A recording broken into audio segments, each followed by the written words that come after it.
자, 그럼 13주차 이제 2교시 진행하도록 하겠습니다. 아까 그 기업 진단, 가치 진단을 할 때, 다시 한번 설명을 또 드리면, 가치 진단을 할 때 세 가지가 있다 그랬죠? 세 가지가, 본질 가치 평가가 있고, 그 다음, 시장 가치 평가가 있다 그랬어요. 그렇죠? 그 시장 가치 평가는 그냥 주식으로만 하면 되는 거고, 본질 가치 평가는 말 그대로 본질, 그러니까 뭐 자산이 될 수 있는 뭐 부채나 자본이나 잉여 현금 흐름 이런 것들을 빼고 더해가지고 구해준다고 말씀을 드렸고요. 제일 어려운 게 이제 수익 가치, 특히 미래 수익을 합쳐서 할인율로 나누는 게 있는가 하면, 또 한 가지는 그 자본 가치, 그쵸? 그래서 그 기본 자본에다가 투하 자본에다가 앞으로 발생할 잉여 자본이 뭐냐면 결국은 그 자본이 더 증가하는 거예요. 이익금이 남아서. 그래서 그걸 자본이라고 따지는데 이 자본에 의한 그 분석이 있어요. 그래서 초과 이익 모형은 이건 자본이 어떻게 증가하는가를 분석하는 거고, 현금 흐름 할인 모형은 그대로 현금 수익을 연차별로 더한 다음에 할인율로 나눠진 거. 이거라고 얘기를 드렸어요. 그래서 문제를 하나 예제를 풀어드렸는데 다시 한번 정리를 좀 해드리면, 설비 자산이 아까 60억을 투자해서 매년, 다시 한번 정리하고, 매년 50억을 한번 벌어들이고 2000년도에는 40억 좀 줄었네요. 40억을 벌어들이는데 감가상각이 1년에 30억씩 되는, 그래서 2년에 끝나는, 그냥 이상적으로 이렇게 가설을 잡은 거죠. 그쵸? 그래서 1차년도는 50억, 2차년도는 40억을 버는데, 이건 이제 현금 흐름 할인 모형의 수익 기준. 그리고 밑에 초과이익 할인 모형은 림이라고 쓰는데, 림 모형이라고 하는데, 이거는 뭐예요?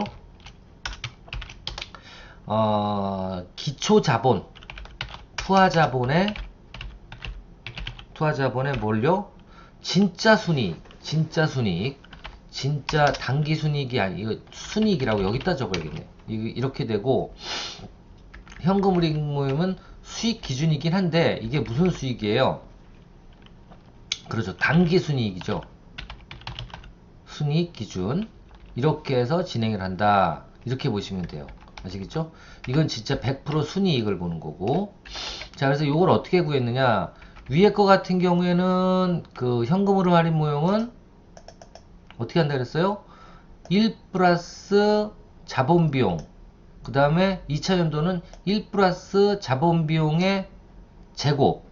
3차년도는 1 플러스 자본 비용의 몇 배? 세제곱. 이렇게 구한다 그랬어요. 그래서 계산을 하면 요건 어떻게 되냐면, 보통 자본 비용이 1이라고 그랬을 때 10%일 땐 어떻게 돼요? 잉여 현금 주주 지분 가치는 잉여형 1차년도 현금 잉여 1차년도 잉여 흐름에서 뭐를 1.1이 되는 거죠. 자본 비용이 0.1이니까 10%면. 그 다음에 2차년도 잉여 현금에서 어떻게 나누기 1.21을 하고, 그쵸? 플러스 또 3차년도가 있다 그러면 3차년도 잉여 현금 나누기 1.1 곱하기 1.1 곱하기 1.1은 1.33. 이게 계속 이렇게 가는 거예요. 세제곱, 그 다음엔 4제곱. 이게 공식이에요, 그냥. 공식. 그러니까 그렇게 요것만큼 외워주시는 게 좋을 것 같아요. 자, 이게 공식이다. 그러면, 현금으로 할인 비용은 1차년도는 50억 나누기 1.1이고, 그쵸? 2차년도는 40억 나누기 1.21이에요. 이게 단기 순이익이니까. 그리고 3차년도는 지금 없으니까 이건 2차년도에서 끝이었죠. 예제는 2차년도까지가 끝이에요. 자, 이렇게 되니까 더해주니까 45.5억에 33억에서 78.5억이 나오는 거고, 여기는 그러니까 그 투하자본, 초기 투자자본은 없는 거예요. 자, 두 번째는 초과 이익 할인 모형은 말 그대로 진짜 순이익으로 더해주는 거예요. 순이익. 거기다 이게 플러스가 되는구나. 플러스 순이익이에요. 그죠? 그래서 어떻게 해요? 처음에 투하자본이 얼마? 예, 60억. 60억이고, 그 다음에 이제 순이익은 단기 순이익에서 다 빼줘야 되잖아요. 50억에서 일단 감가상각비가 30억이니까 30억을 빼고, 그 다음에 20억에서 뭘 빼요? 자본 비용이 6억이었죠. 그쵸? 처음에 60억에 10%니까 6억. 이걸 여기서 빼준다고요. 빼주니까 얼마예요? 14억이 나오고, 그리고 2000년도는 40억에서 감가상각 30억을 빼주니까 10억이 순이익인데, 여기서 뭐예요? 자본 비용이 35로 줄었기 때문에, 예, 10%면은 3억이죠. 자본 비용이. 그래서 7억이 된다. 예.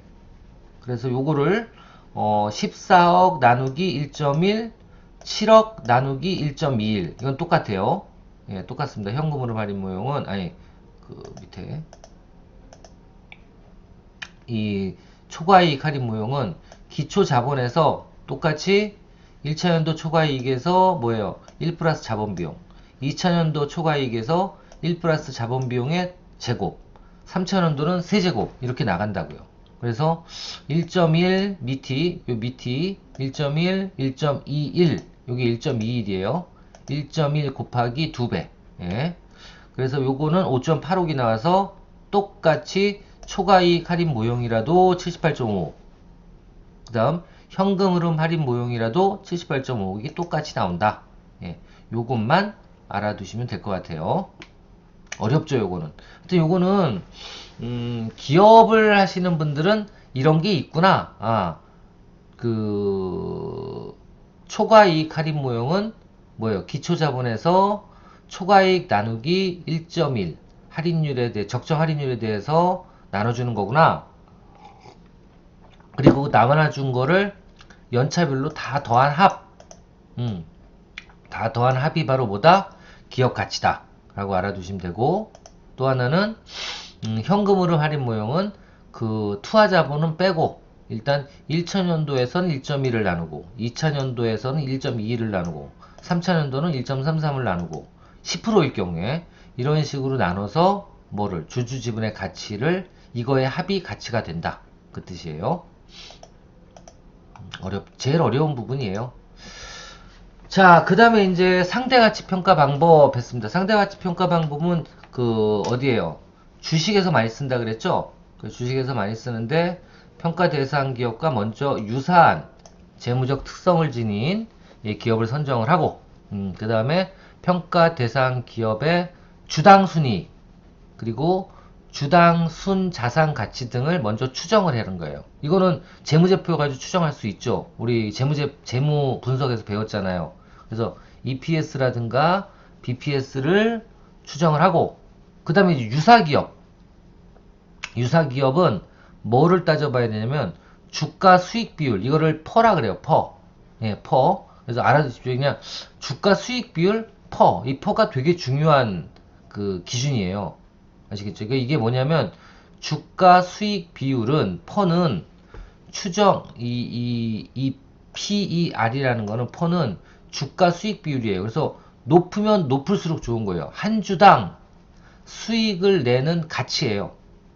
그리고 PBR은 한 주당 자산의 비율을 얘기하는 거예요.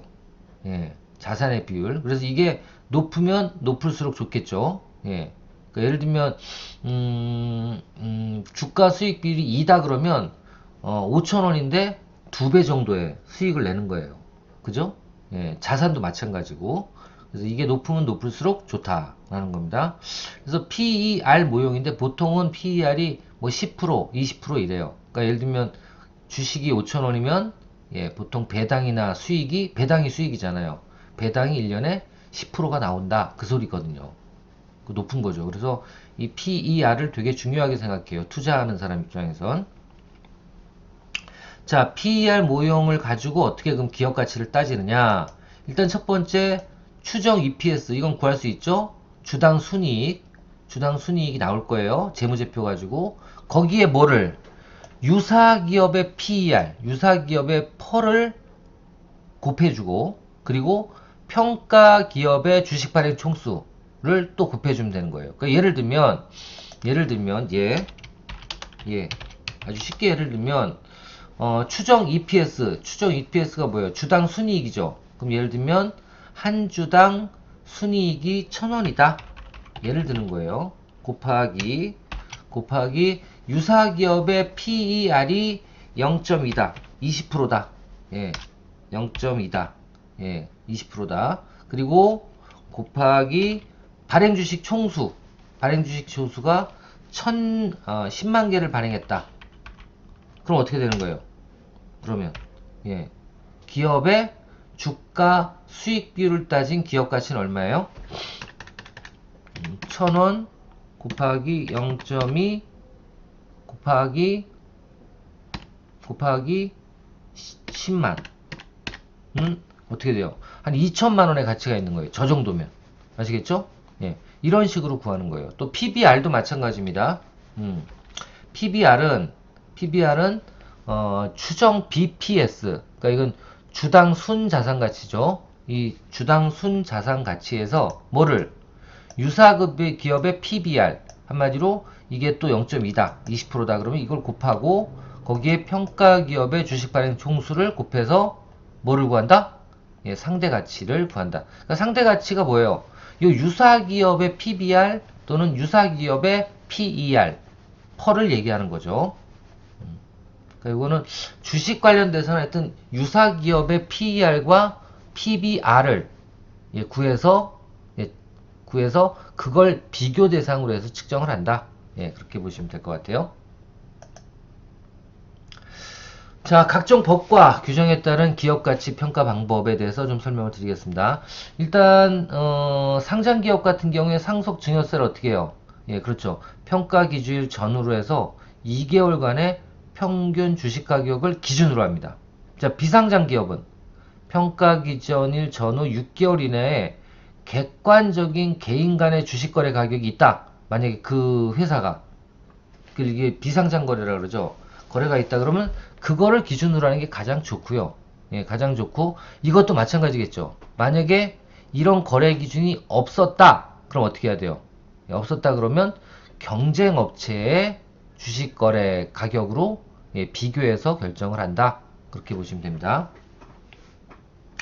자, 이거 이제 상속세 관련돼서는 그렇게 해요. 그 상속세나 증여세 관련돼선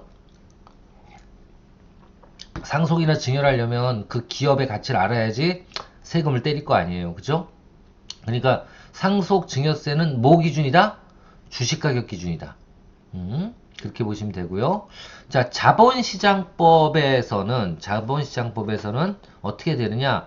최근 1개월간의 평균 종가, 예. 그리고 최근 일주일간의 평균 종가, 그리고 최근 평균 종가 중에 가장 낮은 상속증여세는 낮은 걸로 해줘야지 기분이 좋아요. 높은 걸로 해야지 기분이 좋아요. 그죠? 세금이니까 내 기업의 가치가 낮았으면 좋겠죠. 그쵸? 세금이니까. 그럴 수밖에 없겠죠? 혹시 이게 높아야 될 경우가 있나요? 높아야 될 경우가 상속증여세가 높아야 될 경우가 있나요? 내가 만약에 증여라든가 상속을 내가 아는 그런 그 경영권자한테 한다 그랬을 땐 당연히 낮아야 되는 거고요. 그쵸? 근데 내가 일단 제3자라든가 진짜 이제 이렇게 기업을 상속을 하거나 증여를 하면 내 기업이 아니야. 그쵸? 그럴 땐 어떻게 하는 게 좋아요? 예, 일단은 상속증여세도 높아도 그 어차피 내가 내는 게 아니니까 인수한 사람이 내는 거니까 높으면 높을수록 좋을 수도 있어요. 그쵸? 여하튼 자본시장법은 저 상속 증여를 할 때 어떤 기준? 주식을 기준으로 하는데 주식거래 가격을 기준으로 하는데 보통은 1개월, 1주 최근 중에 가장 낮은 금액. 그러니까 쉽게 얘기하면 최근 1개월간 가장 낮은 금액이라고 생각해도 되겠네요. 종가가. 그 다음 비상장 법인의 경우에는 본질가치 평균가액에서 예, 본질 가치의 평균가액. 근데 본질 가치는 어떻게 구한다고요? 자산 가치 곱하기 1.0, 그 다음에 수익 가치 곱하기 1.5 나누기 2.5예요. 아시겠죠? 그러니까 자산 가치가 예를 들면 자본시장법에 의한 시장 가치, 예, 가치는 어떻게 구하냐면 본질 가치는 자산 곱하기 1.0, 그러니까 더하기, 그 다음에 수익 가치, 그러니까 만약에 잉여 수익이 생겼다 그러면 잉여 수익 순이익이 순이익 곱하기 얼마?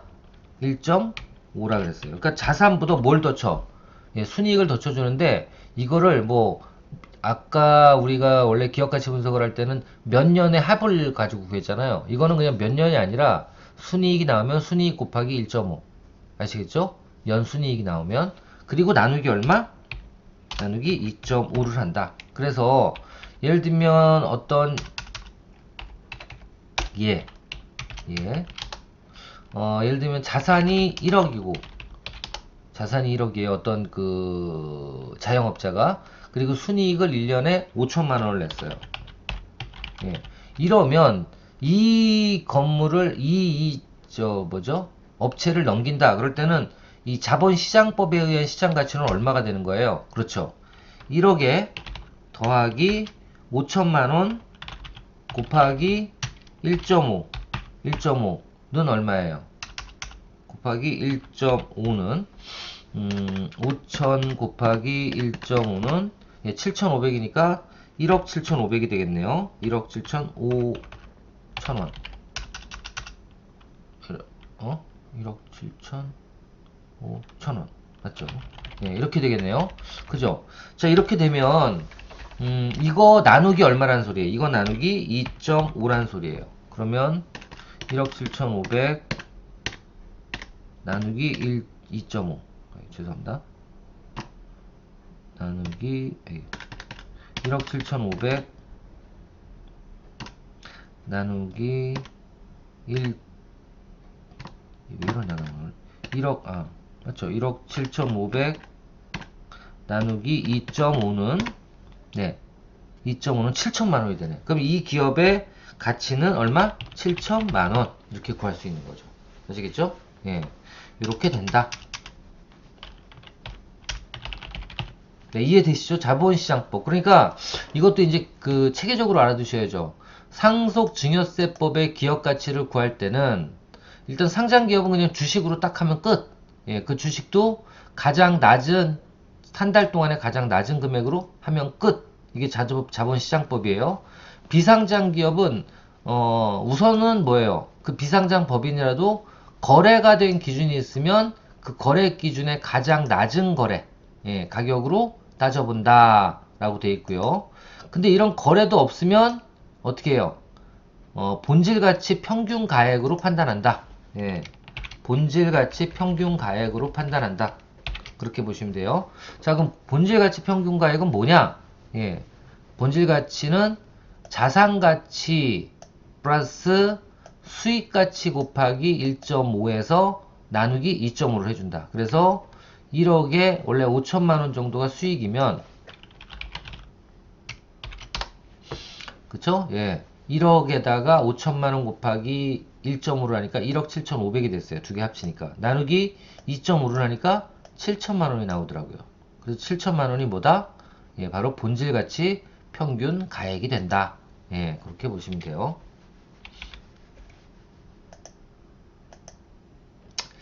자, 이제 그럼 13주차, 이제 13주차 들어가겠습니다. 13주차에는 첫 번째로 신용평가에 대해서 얘기를 좀 해보도록 할게요.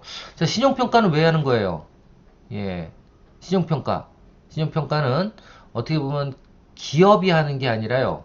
이 금융기관이라든가 이런 쪽 금융기관에서 뭐를, 예, 기업의 경영환경 또는 경영성과 재무구조 등 기업 정보를 분석해서 뭐에 쓰려고? 기업의 신용도를 측정하고, 그리고 이 신용도를 측정하는 또 궁극적인 목적은 채무 상환 능력을 평가해서 대출을 해주는데 관리 요소로 쓰려고 하는 거예요. 아시겠죠? 그래서 기업의 신용도와 뭐를 채무 상환 능력을 파악하는 것, 평가하는 것, 이게 바로 뭐예요? 이게 바로 경영환경 신용평가다 라는 거다. 신용평가 분석의 의의다 라는 겁니다. 이 신용평가는 뭐로 나눠진다?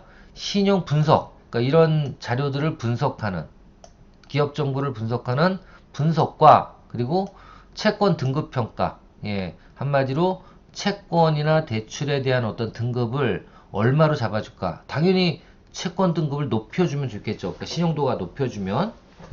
자, 이렇게 해야 되는데, 이런 그 신용평가는 절차가 어떻게 된다? 예, 신용 분석을 먼저 하고, 그리고 여신평가, 채권 등급평가를 하고, 마지막으로 전문평가기관의 공인신용평가를 한다. 이렇게 보시면 돼요. 이 세 개가 있다. 자, 신용분석은 여신평가, 그리고 채권 등급, 이게 이렇게 되는데, 죄송합니다. 이걸 떼줘야 되겠다. 이렇게 해야 되겠네요. 잠깐만요.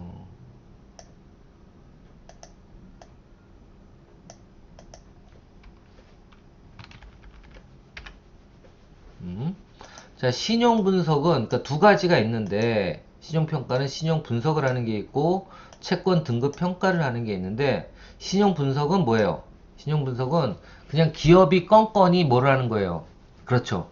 대출을 하기 위해서 그 기업을 평가하는 거. 이게 바로 예, 신용 분석이고요. 그리고 채권 등급 평가는 전문기관, 뭐 저 세계적으로 전문기관은 뭐 무디스, 그죠? 이런 스탠다드 차타드, 뭐 스탠다드 은행 이런 데죠. 이런 데서 뭐예요? 기업들의 신용도뿐만 아니라 은행의 신용도까지 평가를 하고 있죠. 그렇죠? 우리나라 같은 경우에는 기업 평가 기관 중에 어디가 제일 유명해요? 그렇죠. 이건 뭐 공공기관이나 마찬가지니까 나이스. 그렇죠? 이런 데가 있어요. 그래서 이런 데에서 평가를 하는 걸 뭐라 그래요? 예, 기업 신용도 평가, 채권 등급 평가, 뭐 이런 식으로 얘기를 해주고 있죠. 자, 요런 게 있다. 하여튼 두 가지, 신용평가는 뭐다? 신용분석과 여신평가다. 예, 신용등급과 그리고 채권 등급 평가다. 그렇게 보시면 돼요. 신용분석과 채권 등급 평가. 그리고 신용분석 기능. 이제 신용평가는 무슨 기능이 있는가? 예. 일단 기업 대출에 대한 합리적이고 객관적인 정보를 제공해 주죠. 그렇습니다. 그리고 두 번째, 기업 대출 조건. 뭐예요? 이자율. 이게 참 잘못된 것 같아요. 그러니까 신용도가 좋으면 이자율이 높죠? 원래 낮게, 시장률이 낮죠? 그리고 어려운 사람들은 높아. 어려운 사람들을 더 속된 말로 빨아먹어. 그 무슨 소리일까요? 대출을 받지 말라는 소리예요. 그 뭘 어떻게 보면 어려운데 대출을 받지 말라 그러는 게 좀 말이 잘못된 거 아닌가요? 어려울수록 많이 받아야지. 그렇지 않나요? 예, 안 그렇죠. 왜냐면 사회적으로 어려운 분들은 대출을 이게 사업에 대출을 받으면 안 되고 경제 생활에 필요한 돈을 대출을 받는 건 괜찮아요. 그건 어쩔 수 없으니까. 근데 기업이 어려운데도 불구하고 기업에 자꾸 돈을 넣으면 이거는 진짜 밑 빠진 독에 물 붓기가 될 수가 있어요. 그래서 저도 주변에 사업을 잘하는 사람들의 공통점이 뭔지 아세요? 그렇습니다. 빨리 결정해서 안 되는 거는 빨리 접고, 그러니까 적자가 나는 것들은 빨리 접어요. 그리고 흑자가 나는데 어떻게 보면 투자를 더 가속화시키지, 절대 안 되는 거를 이제는 되겠지, 살리기 위해서는 이게 더 필요해, 이런 식으로 해서 돈을 계속 누적을 시키면서 빌리면 점점 어떻게 돼요? 신용도도 안 좋아지고 기업에 대한 재무 상태도 안 좋아져요. 그래서 이런 대출에 대한 거를 금융기관이 관리를 안 하면 어떻게 보면 이것도 사회적인 그 악영향을 미칠 수가 있죠. 그래서 이런 그 신용분석에서는 그런 기능들이 있다. 그래서 산업자금에 뭐라고 표현되어 있어요? 효율적인 배분. 그렇죠? 그래서 우리 한 기업에는 더 많은, 이게 맞는 얘기예요. 사회 산업자본 배분을 통한 기업의 재무 구조들을 개선하는 게 가장 큰 기능이라고 보면 돼요. 예, 이 신용 분석 기능은. 그리고 이렇게 해서 뭐예요? 이 기준을 가지고 대출 한도라든가 또는 이자라든가 이자율이라든가 이런 것들을 정해서 좀 어려운 기업, 어려운 사업 모델은 잘 안 되는 사업 모델은 대출을 더 적게 받도록 그렇게 만든 제도다 라고 그런 의의를 가지고 만든 제도다 라고 생각하시면 될 것 같습니다. 자, 대출 단계는 첫 번째는 대출 승인 단계가 있고요. 그러니까 이거는 신청을 하면 일단 대출이 될지 안 될지 승인을 해줘야 되는데, 이 승인을 할 때 이제 분석이 이루어지죠. 재무제표 분석이라든가 아니면 제일 많이 보는 게 이 경영자 자질이에요. 몰래. 그래서 그런 신용 관련된 대출 관련된 그 은행에 갈 때는 조금은 뭐라고 표현해? 옷도 좀 그 너무 고급스럽게 입지 않는 게 좋아요. 예. 정갈하게 입는 건 괜찮은데 너무 고급스럽게 입으면 안 되고요. 그럼 가리켜요. 그리고 사람이 좀 들떠 있는지, 진짜 약속을 지킬 사람인지, 그리고 이 사람이 개인적으로는 어떤 경험이 있는지, 이런 이력서도 내야 되거든요. 원래는. 신용보증기금 같은데 이런 걸 다 받아요. 여하튼, 그래서 경영자의 자질, 이런 것도 보고요. 그리고 이제 가장 많이 보는 게 주식에서에서도 비교 분석을 했었지만, 동종업종이 잘 되고 있는지예요. 아시겠죠? 동종산업들이 잘 되고 있으면 어떻게 돼요? 예, 대출을 빌리기가 더 쉬워요. 그래서 여하튼 이런 것들을 분석하는 게 이제 대출 승인인데, 보통 대출 승인 관련돼서는 종합평점제도, 그러니까 지금 말씀드린 이런 여러 항목, 재무제표라든가 자질이라든가 동종산업의 전망에 대해서 가중치를 각 항목별로 부과를 해서 종합으로 평점을 매기는 게 있고요. 그리고 또 이런 걸 하기 위해서 뭐 판별 분석, 로직 분석, 인공지능 모형 분석 이런 것들이 있다. 이건 있다 정도만 알아두시면 될 것 같습니다. 자, 이게 이제 대출 승인 단계고요. 그 다음에 대출 관리 단계. 이건 뭐예요? 이제 대출이 나가면 그 다음에도 그 기업의 신용도라든가 재무 상태라든가 경영 성과라든가 이런 것들을 매출이라든가 이런 걸 계속 파악을 해서 혹시 적자가 나가지고 자본 잠식이 돼가고 있지 않는지, 이러면 어떻게 돼요? 예, 적신호거든요. 대출을 못 환수될 수도 있어요. 그죠? 이런 거에 대한 부실 방지 가능성, 이런 것들에 대한 방지 및 회수 계획. 그렇죠. 그래서 보통은 아주 사업이 잘 되면 거꾸로 돈을 더 가져가라 그럴 수도 있어요, 기업은. 근데 안 되잖아요. 그러면 이제 위에서 결정을 하기를, 야, 이 기업 이거 위험할 수도 있으니까 내년도에 50%는 회수해, 무조건. 그래서 1년에 한 번씩 재계약을 보통 하잖아요. 대출 연장을. 연장을 할 때 대출 금액을 조금씩 회수하는 것도 이런 대출 관리에 들어가요. 아시겠죠? 대출 관리에서 결정을 내리는 거예요. 그 근거가 되는 겁니다. 그래서 회수계획 수립의 근거를 마련하고, 그리고 이제 회수가 최종 마지막이죠. 그래서 회수계획 수립 결과에 따라서 유지 및 회수에 대한 결정을 진행하는 거다라고 생각을 하시면 될 것 같습니다. 자, 그리고 이제 요런 거는 외워두세요. 예, 이거는 뭐 산수기 아니니까. 신용 분석을 할 때 5가지 요소. 예, 어떤 것 기준으로 하느냐. 첫 번째, 경영자 인격. 그렇죠? 그래서 이것도 캐릭터라 그래서 대표의 신용 상태라든가 아니면 사회적 평판, 그리고 경력, 이런 것들을 봅니다. 그리고 채무 상환 능력. 그래서 유동성 지표. 이게 뭐예요? 유동성 지표라 그러면 단기 얘기하는 거잖아요. 단기 유동 자산. 그 유동 자산이 부채나 자본에 비교해서 얼마나 많은지, 이런 것들이 이제 유동성 지표고요.